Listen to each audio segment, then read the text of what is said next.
So we are here in TDG headquarters to discuss a little bit about monitoring systems of structures and response before and after an earthquake.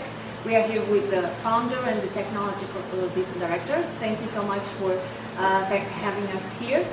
And we would like to know some things. The first one is, could you define us what is a structural monitoring system? Yes, sure. It is a rather very new technology all over the world.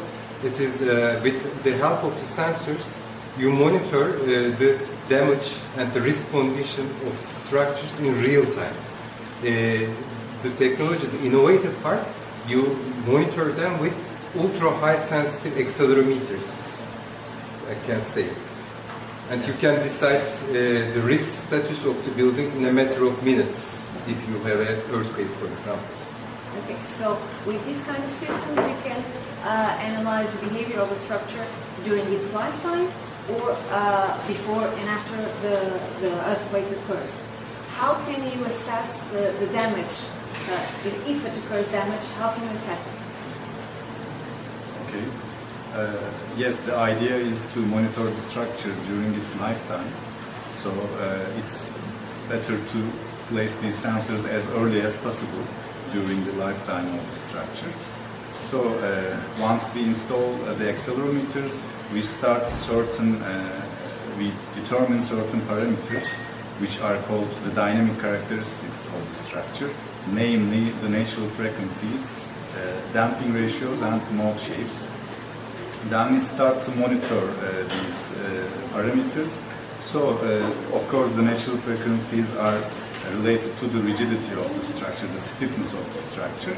So obviously if there is some change during the lifetime and especially after an earthquake, that will show us that the structure might be subject to structural damage. Also, we should add that this before and after comparison is important, just before the earthquake and just after the earthquake. But also we record the time of the earthquake, the accelerations and the drift, the displacements of the floors. So regarding to the inter-story drift ratios, also you can say something about the structure. So we combine all of them, the natural frequencies, changes in the natural dynamic parameters, plus the drift ratios give us the risk status in a very short time.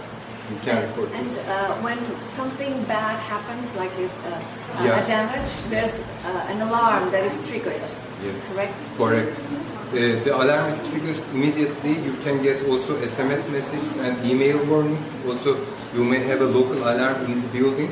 But more important thing is that you have the people are in panic, for example, after an earthquake. But if you can say that the structure is safe, they can go to their home earlier and return. They will not be outside.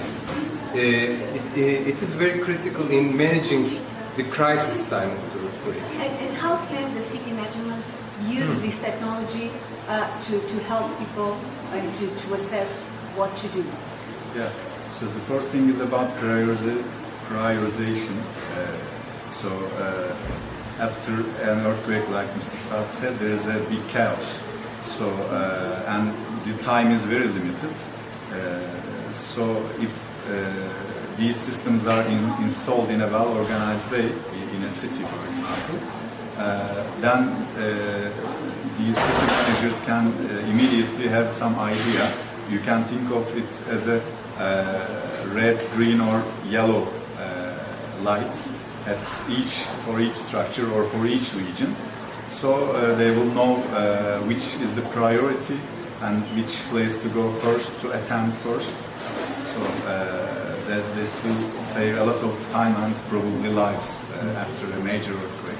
We even have an article on that. It is called Urban Scale Disaster Management. You have a map, and with this technological support, because you can take data not only from the buildings only, but also the critical pathways, hospitals, so you can manage your crisis in this first 48 hours so critical after an earthquake. You make the disaster management in a technological way, looking on a map. will be very useful, Yes. I think. In Turkey, it is mandatory to have base isolation systems in hospitals that are over 100 beds and in high seismic zones. It's also mandatory to have a monitoring system along with that. Can you discuss a little bit about this? Since year 2013, it is mandatory in Turkey, as you said, to put base isolations to hospitals with beds, more than 100 beds, and in severe earthquake regions. Now many hospitals have base isolations, city hospitals, big hospitals, and as you said, it is mandatory to put, if you have a base isolator, you also have to put a structural health monitoring system to the hospital. And why? Yes. Why? Maybe explain better. Yeah. So because it's a rather new technology, and also it's crucial to know how the base isolation system behaved during the earthquake, whether it worked or whether it just behaved like a rigid column or a rigid structure. So also by following the same logic that we have just discussed, we can also quickly assess if there is any structural damage on the structure or not by comparing the pre-earthquake data and post-earthquake data. But most importantly, this monitoring system shows us how the base isolation system worked, or even whether it worked or not during the earthquake. Okay, wonderful. So, in summary, what you do, you check the health of the hospital in order for the hospital to check the health of the people. Sure, yes. Thank you so much. Thank you so much. You're welcome.